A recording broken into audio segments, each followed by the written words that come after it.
Hi, I'm Hazel. It's Saturday today, which makes it time to sit down and catch up on the WoW news of the week, what I have been up to, and answer some of your questions.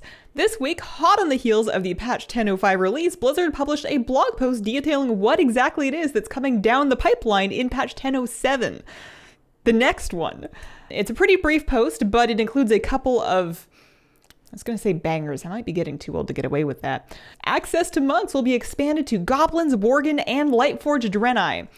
Now, if you had told me that Lightforged Draenei already had monks, I would have believed you, but somebody out there is very excited about Lightforged monks. I think Goblin monks is pretty cute. I've got an image of a Brewmaster Goblin monk that instead of having a keg of brew, just has like a keg full of like whiskey and Kaja Cola or like Jaeger bombs or something kind of gnarly. In this same post, they also revealed the upcoming heritage armor for humans and orcs. We knew that it was coming, but now we know what it looks like. I thought they did a pretty decent job of making them look iconic, but still distinct from the existing Stormwind and Orgrimmar Guard armor that you can get from the Warlords of Draenor garrisons. The orc one is awesome. I have no complaints, 10 out of 10, no notes. The human one, though, I feel like just subjectively, I think it looks a little off. Either the colors are a bit strange in this lighting, or maybe it's just the plate helmet that is made of a, presumably rigid material that goes down to a point right at the sternum, so that if you have to guard against anything that is shorter than eye level, you'll, I don't know why I'm worried about practicality in the fantasy game, but that helmet looked goofy. It's good news for humans and orcs regardless, and I do think it's neat that they have not completely forgotten heritage armor. In live WoW, we have the launch of the trading post to look forward to. That is coming next week on Wednesday, February the 1st. For some, the interface has been already available as a tab in the Adventure Journal in-game, but we cannot start earning Trader's Tender until February. This week, Blizzard actually released a short trailer for the trading post, showing the same features that we've seen already on the PTR and in the announcement post, but with fun music and, the moving pictures that everybody likes to look at on the internet. The one revelation that was new to me that came from this trailer was that you can fill a progress bar for a given month and get not only your monthly Trader's Tender, but also a bonus item for that month. It has not been confirmed, I don't think, but I'm guessing that those items, the bonus that you'll get for completing your progress bar in a month, would later kind of rotate onto the trader's post in exchange for tender along with the rest of the items, because it would feel strange if they were only available that month and there was a new thing that was going away forever, every month. And it would also be weird if they just rotated, so some months you already had it. So I'm assuming that they'll go on to the vendor, but I just made that up, so sounds good though, right? In live WoW this week, patch 10.05 came out, and white and gray transmog has been fun. Class changes are in, and the Primal Storm event is available to play. I'd say the class changes have been good so far, at least for me. I'm an evoker. I've been enjoying the temporal anomaly changes. It's much more exciting to use now.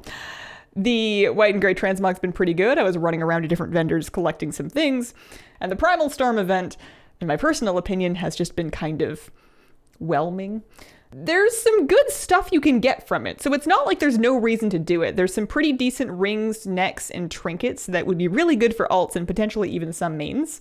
There's a mount, a pet, a toy in the vendor that I definitely want, but doing the event itself just feels like you're wading through waist-high yogurt just because somebody said that you should.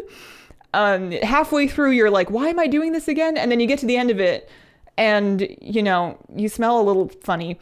And also, you open this chest and you're like, oh, wow, it's 100 gold and 8 of these currency that I'm going to need 150 of, The whole thing feels like it takes forever, even when it's not taking that long, just because of how much health everything has.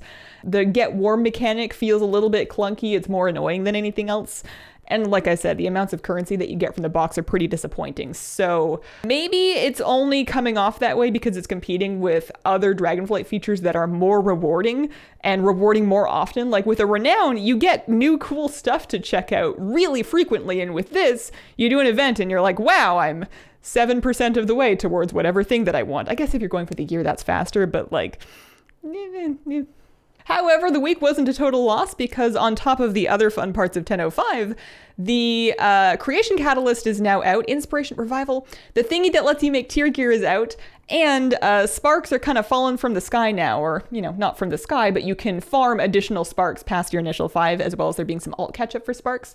So that means that there's a pretty attainable power spike in gear if that was something you were working on, assuming that you were willing to get decent things crafted with those sparks.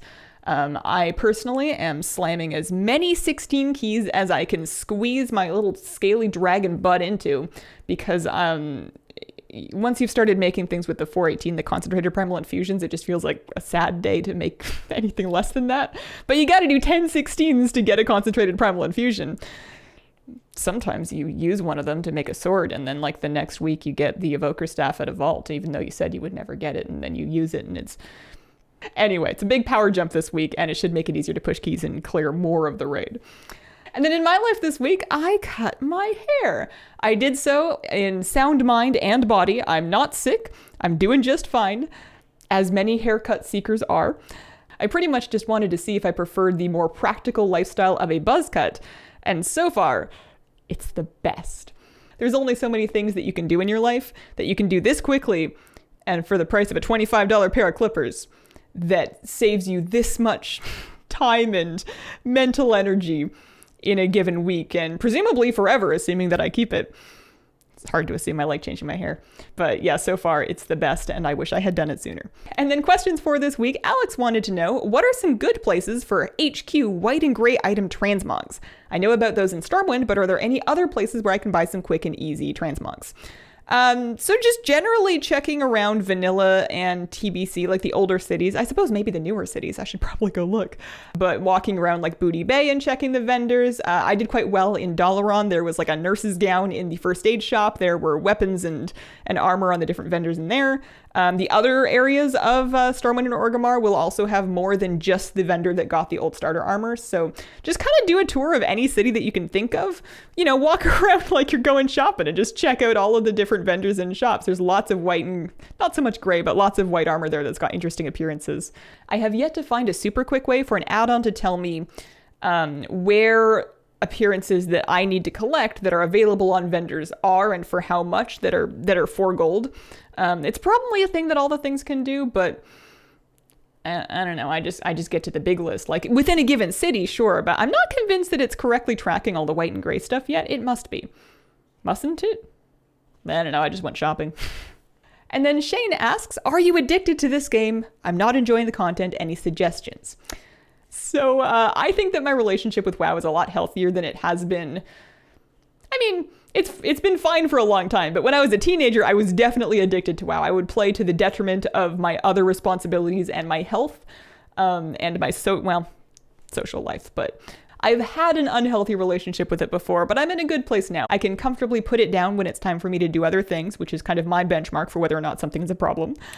I would say that if you're not enjoying the content, you can try other types of content within WoW. You can try playing with new people, or you can try just, not playing WoW. That's a valid option, and it doesn't have to be like a big bad thing. Life is too short, and I've said this before, life is too short to try to force yourself to enjoy a recreational hobby that you're not having fun with. It's okay to grow into and out of things, and maybe this is just your brain's way of telling you that it's time for you to have like a bird watching phase, or a bouldering phase, or...